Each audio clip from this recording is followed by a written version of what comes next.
তখন ছিল শীতকাল। ঠান্ডা বাতাস বইছিল। গ্রামের সকল মানুষ তাদের ঘরের মধ্যে ছিল। চারপাশ কুয়াশায় ঢাকা ছিল। সূর্যের আলো পর্যন্ত দেখা যাচ্ছিল না। আরিফ গ্রামের একজন গরিব কৃষক ছিল। নিজের কুঁড়ে ঘরে বসে বসে ঠান্ডায় কাঁপতেছিল।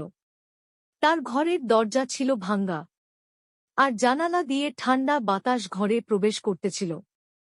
সে তার পুরনো চাদর গায়ে দিয়ে শুয়েছিল, কিন্তু তা ঠান্ডা থেকে খুব একটা বাঁচাতে পারে না। তার কাছে খাবার জন্য কিছু ছিল না। ফসল অনাবৃষ্টি কারণে নষ্ট হয়ে গিয়েছিল। তার কাছে কোনো টাকা নেই। সে ভাবল গ্রামের চেয়ারম্যানের কাছ থেকে সাহায্য চাইবে, কিন্তু সে ছিল অহংকারী। সে কখনো কোনো গরিব মানুষও সাহায্য করত না। আরিফ তারপর চেয়ারম্যানের বাড়ি গেল।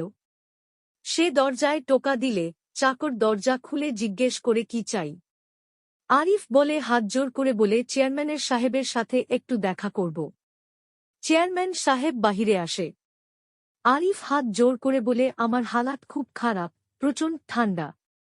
শীত থেকে বাঁচার জন্য আমাকে সাহায্য করুন। চেয়ারম্যান রাগ হয়ে বলে তুই কয়েকদিন পর পর সাহায্যের জন্য চলে আসিস। কোনো সাহায্য নেই, যা এখান থেকে। আরিফ মন খারাপ করে চলে আসার সময় পথে এক বুড়ি মহিলার সাথে দেখা হলে দেখে বুড়ি মহিলা ঠান্ডায় কাঁপতেছে। আরিফ তার ছেঁড়া চাদরটি সেই বুড়িকে দিয়ে দেয়। সেই রাতে ঠান্ডায় আরিফ মারা যায়। সকালে গ্রামের মানুষ দেখে যে তার ঘরে আরিফ শীতে মারা গেছে, কিন্তু বুড়ি মহিলার চোখে পানি। সে বলতেছে আরিফ গরিব ছিল, কিন্তু তার মন বিশাল ছিল। সেই গ্রামের মানুষ বুঝতে পারে যে প্রকৃত ধনী মন থেকে হতে হয়, ধন থেকে নয়। আরিফের মরার পর গ্রামের শোকের ছায়া পড়ে গেল। পরের দিন তার ঘরের সামনে গ্রামের সকল মানুষ একত্রিত হল।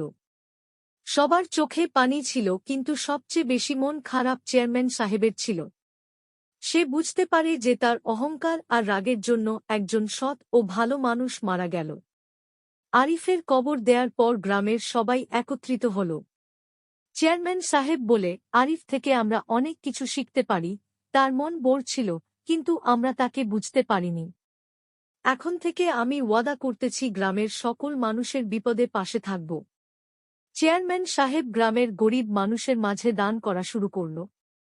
তিনি একটি আশ্রয় কেন্দ্র তৈরি করে গ্রামের মানুষের বিভিন্ন কাজের ব্যবস্থা করল। সেই বুড়ি মহিলা চেয়ারম্যান সাহেবকে বলল, সেদিন আরিফ আমাকে চাদর দিয়ে সাহায্য না করলে হয়তো আজ আমি বেঁচে থাকতাম না। আমাদের উচিত আরিফের ঘরকে একটি মাজার বানানো, যা দেখলে আমাদের দয়ালু হওয়া স্মরণ করিয়ে দিবে। চেয়ারম্যান সাহেব আরিফের ঘরকে একটি বড় মাজারে প্রস্তুত করে। গ্রামের বাচ্চারা সেখানে আসে, আরিফের কাহিনী শুনে দয়া মায়া শিখে। সময়ের সাথে সাথে চেয়ারম্যান সাহেবের মন পরিবর্তন হয়। সে তার সম্পত্তির একটা অংশ গ্রামের গরিব মানুষকে দান করে দেয়। ধীরে ধীরে গ্রামে সমৃদ্ধি আসে। সবার মনে রাজ করতে থাকে আরিফ। আরিফ তো চলে গেছে, কিন্তু তার সততা, দয়ালুতা পুরো গ্রাম পরিবর্তন করে দিল। সে গরিব ছিল, কিন্তু তার মন ধনীদের থেকে বড় ছিল।